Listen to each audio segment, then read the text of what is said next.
বলছেন যে আমার জীবনের একটা ইচ্ছা আছে, সেই ইচ্ছাটা কীভাবে বলবো যে তুমি তোমার হয়ে খারাপ করতে পারি। আমি বলছি কী একটু বলবো। স্যার বললেন যে স্যারের ইচ্ছা এই স্কুলটা, আমরা যখন স্কুলে তখন স্কুল ছিল, পরবর্তী যারা কলেজ হয়েছে, তো হয়তো স্কুলটা কলেজ হবে এবং আমি চাচ্ছি যে আমি সেই কলেজে শিল্পী হবে। এবং যদি স্যারের মাস্টার্স না থাকে তাহলে শিল্পী হতে পারবে না।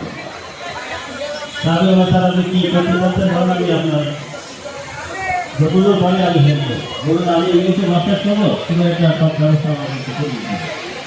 আমি বলছি স্যার অসুবিধা না, এত চলে যান, যখন আমি সব খোঁজ রাখবো কখন কী করবে সেটা আমি যথারীতি আমি সব খোঁজ দিয়েছি।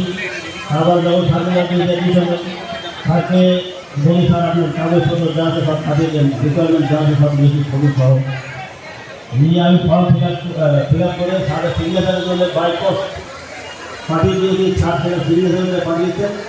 এভাবে 2 বছর। এবং আমি আমাদের যে ইউনিভার্সিটি রেজিস্টার্ড বিল্ডিং ছিল সেখান থেকে স্যারের জন্য বই, তারপরে এই গাইড বই, ভোট বই, এগুলো কিনে আমি স্যারকে বানিয়েছি। এবং 2 বছর ধরে স্যার পরীক্ষা দেওয়ার পর স্যার রেজাল্ট দিল, স্যার কিন্তু অনেক সুন্দর একটা রেজাল্ট করেছে। এবং পরবর্তীতে স্যার এই শিশুমন্দির স্কুল হওয়ার পর স্কুল থেকে যখন কলেজে উন্নীত হলো তখন কিন্তু স্যার সেখানে ফিরতে হবে। আমি আমাদের আরেকটা কথা বলি, আমাদের গৌতম স্যার আছেন। স্যার আমাকে বললেন যে ওই আমাদের নবগণ স্যারের মুখে যে স্যার একটু ইংরেজি মাস্টার করবে, তুমি তো ঠিক করো। সেই একই সিস্টেমে আমি এবারে স্যারকেও ইংরেজি মাস্টার করার যে ব্যবস্থা সেটা আমি করে দিচ্ছি।